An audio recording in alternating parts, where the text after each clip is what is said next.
ক্ৰীমখিনি তেওঁলোকে খাব আৰু বাকলিখন আমাৰ কাৰণে দলিয়াই দিব। এইটো বান্দৰৰ পিঠা ভগোৱা ৰাজনীতি কৰিলেতো আমি কংগ্ৰেছক কেতিয়াও আন্তৰিকতাৰে ল'ব নোৱাৰিম।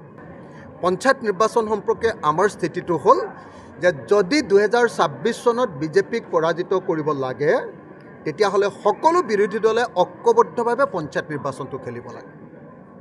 যদি পঞ্চায়ত নিৰ্বাচনটো আমি একেলগে খেলোঁ তেতিয়াহ'লে 2026ৰ কাৰণে আমাৰ সকলো দলৰ বিৰোধী দলবিলাকৰ 16টা দলৰ কৰ্মীবিলাকৰ মাজত একদম অন্তঃকৰণে যিটো একতা সেই একতাটো আহি যাব।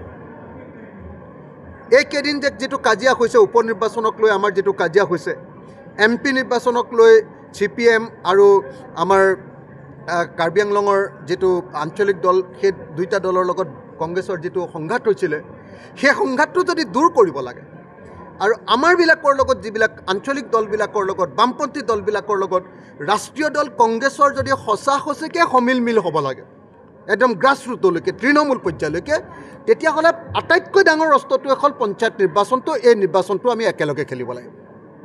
কিন্তু দুৰ্ভাগ্যৰ কথা যে কংগ্ৰেছে সদায় ইলেকশ্যনটো অহাৰ লগে লগে তেওঁলোকে বেলেগ হৈ দিয়ে, আকৌ ইলেকশ্যনটো যোৱাৰ পাছতে একলগ হ'ম বুলি কৈ দিয়ে।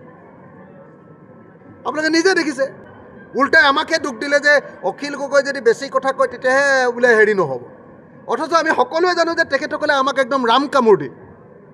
তো তেখেতসকলে আমাৰ ইউনিটিটো ভাঙি দিলে। এতিয়া আকৌ পঞ্চায়ত নিৰ্বাচন যেতিয়া আহিলে এতিয়া আকৌ ক'লে যে নহয় পঞ্চায়ত নিৰ্বাচনত আমি বেলেগ বেলেগকৈ খেলিম, পঞ্চায়ত নিৰ্বাচনৰ পাছত কথা পাতিম। নিৰ্বাচনৰ সময়ত তেওঁলোকে বেলেগ বেলেগকৈ খেলিব আৰু নিৰ্বাচনৰ পাছত আমাৰ লগত ইউনিটিৰ কথা পাতিব। এইটোতো ভয়ানক কথা। এইটোৱে প্ৰমাণ কৰিছে যে কংগ্ৰেছে আচলতে বিজেপিক হৰুৱাব খোজা নাই।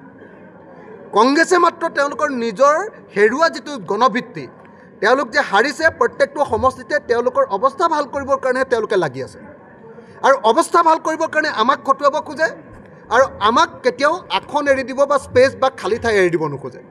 কিন্তু তাকে নকৰি প্ৰত্যেকবাৰ লাট মাৰিব আৰু তাৰপাছত ক'ব যে বিজেপিক হৰুৱাবৰ কাৰণে আমি একলগ হ'ব লাগে।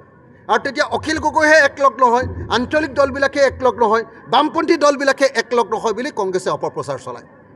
সেইকাৰণে এই মুহূৰ্তত মই আকৌ এবাৰ সুধিছোঁ ভূপেন বৰা ডাঙৰীয়াক, মই আকৌ এবাৰ সুধিছোঁ গৌৰৱ গগৈ ডাঙৰীয়াক, মই আকৌ এবাৰ সুধিছোঁ ৰকিবুল হুছেইন ডাঙৰীয়াক, মই আকৌ এবাৰ সুধিছোঁ প্ৰদ্যুৎ বৰদলৈ ডাঙৰীয়াক যে কংগ্ৰেছে আকৌ এবাৰ নাটকেই কৰিব পঞ্চায়ত নিৰ্বাচনত নে বিৰোধী একতাৰ কাৰণে কাম কৰিব?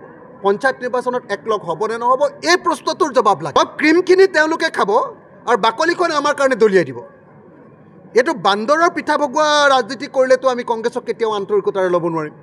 সেইকাৰণে কংগ্ৰেছ দলক আহ্বান জনাইছোঁ, আহক আমি পঞ্চায়ত নিৰ্বাচন একেলগে খেলোঁ। আৰু কংগ্ৰেছক কেৰামতালি নকৰিবৰ কাৰণে, নাটক নকৰিবৰ কাৰণে আৰু নাটক কৰি ইলেকশ্যন বেলেগকৈ খেলি তাৰপাছত মানে কি কয় একতাৰ বাণী নিবিলাবৰ কাৰণে মই কংগ্ৰেছক আহ্বান জনাইছোঁ।